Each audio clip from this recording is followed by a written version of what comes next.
न जाने तू हमें कब कैसे और कहाँ मिल गया। न जाने तू हमें कब कैसे और कहाँ मिल गया।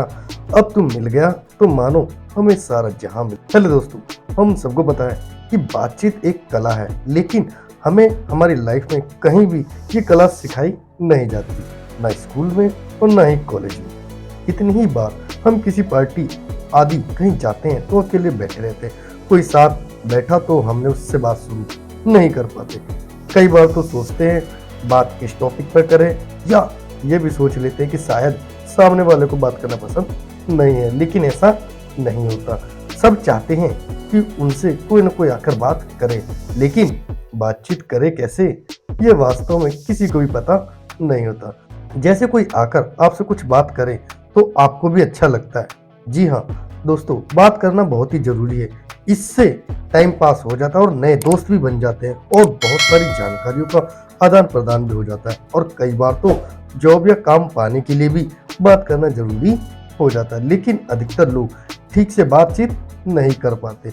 ज्यादा से ज्यादा हेलो बोल कर या हालचाल पूछकर चुप हो जाते हैं। लेकिन दोस्तों घबराइए नहीं, आपके लिए मैं how to talk anyone by Leil Lowndes किताब आपकी बातचीत की इस प्रॉब्लम का सॉल्यूशन जरूर देगा। और ऑथर ने इस बुक को 5 पार्ट में डिवाइड किया है। इस 5 पार्ट में 92 टेक्निक्स को एक्सप्लेन किया है, और इस वीडियो में हम पार्ट 1 के सभी टेक्निक्स को समझने वाले हैं, जो कि how to talk anyone book की समरी तो नहीं कहना चाहता। क्यों? क्योंकि किसी बुक को लिखने में ऑथर के 2 से 3 साल का समय लगता है, और उस 2 से 3 साल के समय के अंदर ऑथर अपने 10 से 15 साल के एक्सपीरियंस को उस 200-250 पेजेस के अंदर रख देता है। अब आप खुद सोचो कि 20 से 25 साल का एक्सपीरियंस और 2 से 3 साल बुक को लिखने का लगा समय, उसको 10 से 15 मिनट की बुक के अंदर समराइज करना उस बुक के लिए तो अन्याय है, बुक ऑथर के लिए भी अन्याय है। और अगर कोई बुक लवर होगा तो उसे चीज पसंद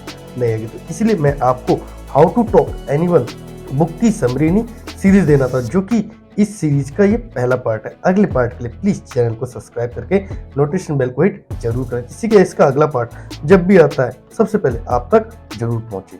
तो अब हम आ जाते हैं अपने पहले पार्ट में। जी हाँ, पहले पार्ट में सबसे पहला मोस्ट इंपोर्टेंट की लेसन है, बिना एक भी शब्द बोले दूसरे का ध्यान अपनी ओर कैसे खींचे।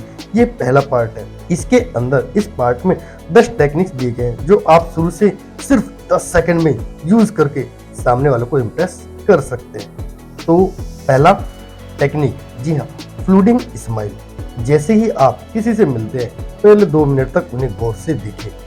हाँ, लेकिन ध्यान रहे, गौर से देखना है, घूरना नहीं है। फिर उन्हें एक लंबी चौड़ी स्माइल दे, इसे ही फ्लूडिंग स्माइल कहते हैं, एक प्यार भरी मीठी मुस्कान के साथ। इससे सामने वाला भी आपको देखकर स्माइल करेगा, क्योंकि स्माइल कंटीजियस होती है। इससे आपका उसके साथ इंस्टेंट कनेक्शन बन जाएगा। अब आ जाते हैं हम सेकंड टेक्निक की ओर। जी हाँ, यूज योर आईज। सामने वाले से हमेशा आंखें मिलाकर बातें करें, इससे आप उसे कॉन्फिडेंट नजर आएंगे। अब आंखें मिलाना और आंखें घूरकर देखना दोनों में अंतर है, तो प्लीज इन सब चीजों को थोड़ा ध्यान दें। अब आ जाते हैं तीसरे नंबर के टेक्निक्स पे। जी हाँ, स्टिकी आईज। अगर आप किसी झिझक की वजह से सामने वाले से आंखें नहीं मिला पाते तो इस टेक्निक का इस्तेमाल कर सकते हैं। सबसे पहले इमेजिन करें कि आपकी आंखों में गोंद लगी हुई है। अब उन्हें सामने वालों की आंखों से चिपका कर रखें। That's it. जी हाँ, टेक्निक्स नंबर 4, एपॉक्सी आईज। आप जिसे इम्प्रेस करना चाहते हैं, चाहे वो गर्लफ्रेंड हो या बॉयफ्रेंड हो, चाहे हस्बैंड हो चाहे वाइफ हो, उससे आंखें मिलाकर बात करें।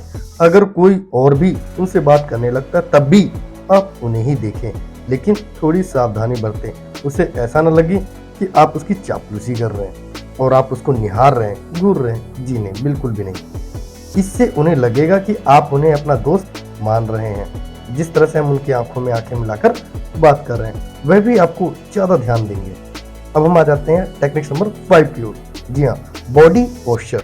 अपने चलने और खड़े होने के अंदाज पर भी ध्यान दें। आपका सिर सीधा तना होना चाहिए, कंधे थोड़े पीछे की ओर, पेट सीधा रखें। इससे आप काफी कॉन्फिडेंट और एक आकर्षक व्यक्ति लगेंगे, जिससे कि सामने वाला हर कोई आपसे बात करना चाहेगा। अब हम आ जाते हैं टेक्निक नंबर 6 की ओर, बिग बेबी। जी हाँ, ये मेरा फेवरेट है। सामने वाले को बड़े बच्चे की तरह देखें। इससे आप प्रेम और सौहार्द से भर जाएंगे और उससे बहुत जिंदा दिली से बात करेंगे। जी हाँ, सामने वालों को ये सोचिए कि आपका बड़ा बच्चा है, और अगर आप टीनेजर्स हो तो आप सोचो कि आपके घर का कोई छोटा बेबी है। उस तरह से उसको ट्रीट करो, उस तरह से वो प्यार से मीठे शब्दों में बात करेंगे। अब हम आ जाते हैं टेक्निक्स नंबर 7 की ओर, और ये टेक्निक्स काफी अच्छी टेक्निक्स है। जी हाँ, ओल्ड फ्रेंड टेक्निक्स। अब ओल्ड फ्रेंड से एक जबरदस्त चुटकुला याद आया, मैं सुनाता हूँ, और कैसा लगे नीचे कमेंट करके जरूर बताएं। तो चिंटू नाम का एक लड़का था। चिंटू कहता अपने दोस्तों से, यार मुझे अपनी गर्लफ्रेंड को गिफ्ट देना है, क्या दूं पता नहीं। तो उसने मिंटू ने, क्योंकि उसका दोस्त था चिंटू का, तो मिंटू ने कहा कोई नहीं भाई, गोल्ड रिंग दे दे। चिंटू, अबे छोड़ना, कोई बड़ी चीज बता यार। तो मिंटू बोला, भाई तो फिर ट्रक का टायर ही दे दे, इससे बड़ा और क्या होगा। हाँ, चुटकुला कैसा लगा नीचे कमेंट करके जरूर बताएं। तो कहते हैं ना, हर एक फ्रेंड कमीना होता है। तो ओल्ड फ्रेंड टेक्निक्स में अजनबी से बात करने में झिझक हो रही है तो ऐसा सोचिए कि वह आपका कोई पुराना दोस्त है, फिर उससे उसी अंदाज में गर्मजोशी के साथ मिले जैसा आप अपने दोस्तों से मिलते हैं। सामने वाला भी आपको उसी अंदाज से मिलने पर मजबूर हो जाएगा। अब हम चलते हैं टेक्निक नंबर 8 की ओर। Technique number 8, don't fidget. जी हाँ, बात करते हुए बेचैनी और उत्तेजना ना दिखाए, इधर उधर खुजली भी ना करे। इससे सामने वाला आपको गंवार समझेगा और उसका आपसे बात करने में कोई इंटरेस्ट नहीं रहेगा। बहुत से लोग बात करते समय हिचकते हैं, कभी उंगलियों को जाते हैं, कभी नाखून करते हैं, कभी पाँव हिलाते हैं। तो हमें ये सारी चीजें नहीं करनी चाहिए। एंड टेक्निक नंबर 9, जी हाँ, अंडरस्टैंड द बॉडी लैंग्वेज। सामने वाले की बॉडी लैंग्वेज को नोट करते रहें। अगर आपकी बात से वह ऊब रहा हो तो टॉपिक चेंज करें, या फिर उसके कोई इंटरेस्ट की बात उससे शेयर करें, या फिर उसके अंदर कुछ इंटरेस्टेड चीज हो तो उसके बारे में बात करें, जिससे कि वो आपके अंदर और भी इंटरेस्ट देने लगेगा। And last technique number 10, imagination. अगर आपको किसी से बात करने का कॉन्फिडेंस नहीं हो रहा हो तो इमेजिन करें कि आप कोई सेलिब्रिटी या अच्छे स्पीकर हैं। आपका ब्रेन वैसा ही हो जाएगा और आपको बात करने में काफी आसानी होगी। मैं आशा करता हूं कि आपको वीडियो अच्छी लगी है, और हम अगले पार्ट में, पार्ट 2 स्मॉल टॉक गपशप में ऑथर ने 40 टेक्निक बताए, जिसमें से हम जबरदस्त 20 टेक्निक सीखेंगे। उसके लिए प्लीज चैनल को सब्सक्राइब करके नोटिफिकेशन बेल को हिट जरूर करें और कमेंट करें कि सेकंड पार्ट कब तक आएगा। तो अब हम मिलेंगे अगली वीडियो में, तब तक के लिए बाय, टेक केयर, और अपना कीमती समय देने के लिए तहे दिल से शुक्रिया।